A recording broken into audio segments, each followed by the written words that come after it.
خالد کا شمار بلا مبالغہ ان لوگوں میں کیا جا سکتا تھا جنہوں نے زندگی میں کبھی بھی ماں کی نافرمانی نہیں کی تھی۔ وہ زیادہ مذہبی نہیں تھا مگر ماں کی نافرمانی کو حد سے زیادہ برا سمجھتا تھا۔ اس کی 3 بہنیں اور ایک بھائی تھا۔ وہ چاروں اس سے بڑے تھے۔ باپ کا انتقال بہت پہلے ہو گیا تھا۔ وہ ایک سرکاری ملازم تھا اور اس کے مرنے کے بعد ان کی ماں نے پینشن سے ملنے والے پیسوں سے اپنے بچوں کی پرورش کی تھی۔ وہ لوگ بہت چھوٹے تھے تو خالد کے علاوہ اس کی 3 بہنیں اور بھائی عام بچوں کی طرح تھے۔ دل چاہا تو ماں کی بات مان لی، دل نہ چاہا تو نہ مانی۔ مگر خالد ایسا نہ تھا۔ وہ ماں کی ہر بات کو اولویت دیتا تھا اور اس پر عمل کرتا تھا۔ اس کی اس عادت کا ماں کو ادراک ہوا تو اس کی ساری توجہ اسی کی طرف ہو گئی۔ ہر کام کے لیے اسے خالد ہی نظر آتا تھا۔ اسی کوئی چیز منگوانا ہوتی، گھر کا کوئی اور کام کروانا ہوتا تو وہ بجائے دوسرے بچوں کی خوشامد کے صرف ایک مرتبہ اس سے کہتی اور وہ کام ہو جاتا۔ کھانے پینے میں، کپڑوں کے معاملات میں بھی خالد اپنی ماں کی پسند کو ترجیح دیتا تھا۔ اس بارے میں بھی اس نے اپنی ماں کو کبھی تنگ نہیں کیا تھا۔ وہ حقیقی معنوں میں ایک فرمانبردار بیٹا تھا۔ خالد کی 3 بہنوں میں سے 2 کی تو شادی ہو گئی تھی مگر اس کی سب سے بڑی بہن سعیدہ ابھی تک گھر میں بیٹھی ہوئی تھی۔ اس کی طرف سے ماں کافی فکر مند رہتی تھی۔ اس کی یہ بہن شکل و صورت اور گھر گرہستی کے معاملات میں بہت اچھی تھی۔ اس کے علاوہ وہ 10 جماعت تک پڑھی بھی گئی تھی مگر اس کے باوجود اس کا رشتہ نہیں آتا تھا۔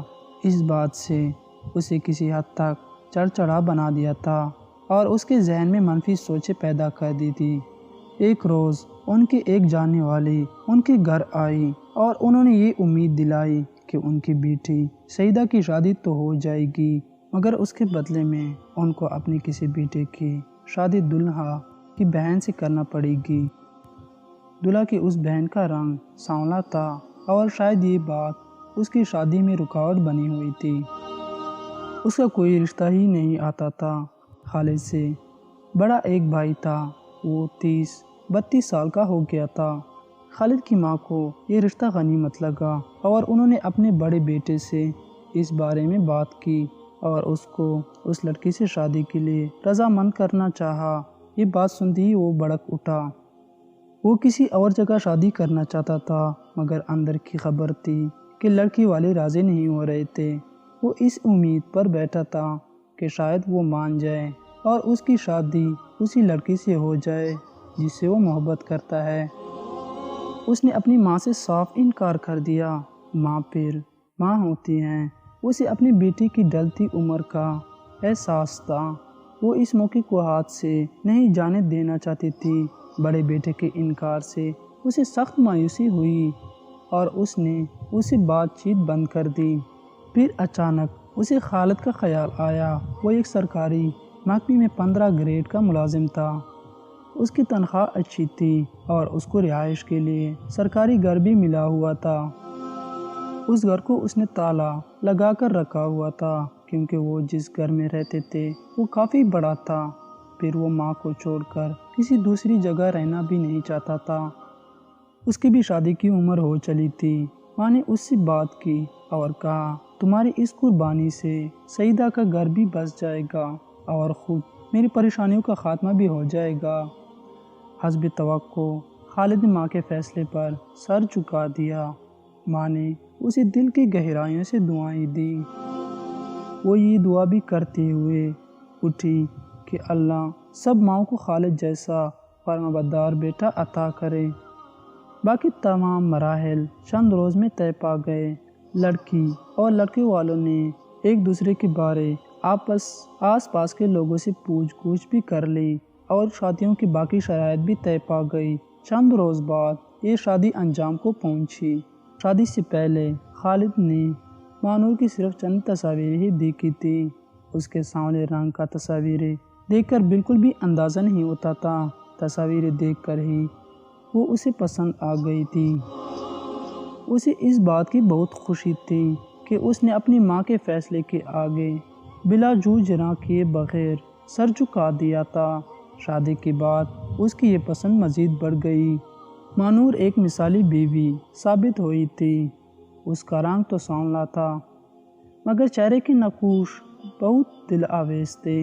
پھر اس کے بولنے میں ایک ایسی نرمی اور دلکشی تھی کہ اس کی آواز سن کر خالد کے دل میں گدگدی سی ہونے لگتی تھی۔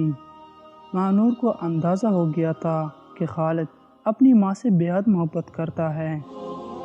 اس کو یہ بھی پتہ چل گیا تھا کہ اس نے آج تک ماں کی کسی حکم سے انحراف نہیں کیا تھا۔ وہ ایک اچھی لڑکی تھی۔ اس نے سوچا کہ اگر وہ اپنی سانس کی زیادہ سے زیادہ خدمت کرے گی تو یہ بات خالد کے دل میں اس کی مزید قدر و منزلت پیدا کرے گی۔ اس نے تھوڑی ہی عرصے میں اپنے اخلاق اور خدمت سے ساس اور شوہر کے دلوں پر قبضہ جما لیا تھا۔ خالد کو محسوس ہوا کہ اس کی بیوی ایک ایک چیز کا بہت خیال رکھتی ہے۔ وہ اپنے دوستوں سے ان کی بیویوں کے رویے کی شکایتیں سنتا رہتا تھا مگر مانور نے اسے ابھی تک کسی شکایت کا موقع نہیں دیا تھا۔ اس چیز نے خالد کے دل میں اس کی محبت اور بھی بڑھا دی تھی۔ وہ اس بات کی کوشش کرتا تھا کہ کام سے سیدھا گھر آئے اور مانور کے ساتھ وقت گزارے۔ وہ گھر کے کاموں میں مشغول ہوتی تو بھی اس کے ساتھ ساتھ ہی ہوتا تھا۔ مانور کے چھوٹے موٹے کاموں میں وہ ہاتھ بھی بڑھاتا رہتا تھا۔ ان دنوں ایک ساتھ ہنسی خوشی دیکھ کر خالد کی ماں بھی دل ہی دل میں خوش ہوتی تھی۔ مانور صبح سویرے خالد سے پہلے بیدار ہو جاتی۔ گھر میں کوئی اور بہو تھی ہی نہیں۔ وہ نماز سے فارغ ہو کر سب کے لیے ناشتہ بناتی۔ خالد کی ماں کو بھی اس کی وجہ سے بہت آسانی ہو گئی تھی۔ وہ اب دیر سے سو کر اٹھنے لگی۔ صبح اس کے کرنے کے لیے کوئی کام تو ہوتا ہی نہیں تھا۔ یہاں تو سب ٹھیک ٹھاک چل رہا تھا مگر شادی کے تھوڑی ہی عرصے بعد خالد کی بہن سعیدہ کی اپنے شوہر سے کٹ پٹ شروع ہو گئی۔ کچھ وہ زبان کی تیز تھی، کچھ اس کا شوہر گرم دماغ کا تھا۔ لڑائی جھگڑے اتنے بڑے کہ ایک روز وہ شوہر سے لڑ جھگڑ کر اپنے گھر آ کر بیٹھ گئی۔ ماں کو اندازہ تھا کہ سعیدہ زبان کی تیز ہے۔ اس نے اس کو اس کی غلطی کا احساس دلایا اور اس کی ذرا بھی طرفداری نہیں کی۔ سعیدہ کو جب ماں کی طرف سے شے نہیں ملی تو اسے خطرے کا احساس ہوا۔ اس کے دونوں بھائی بھی الگ الگ سے تھے۔ انہوں نے اس کے گھر آ کر بیٹھ جانے پر اس کی ذرا بھی ہمت افزائی نہیں کی اور نہ ہی یہ کہا کہ وہ ابھی جا کر اس کے شوہر کو مزہ چکھاتے ہیں۔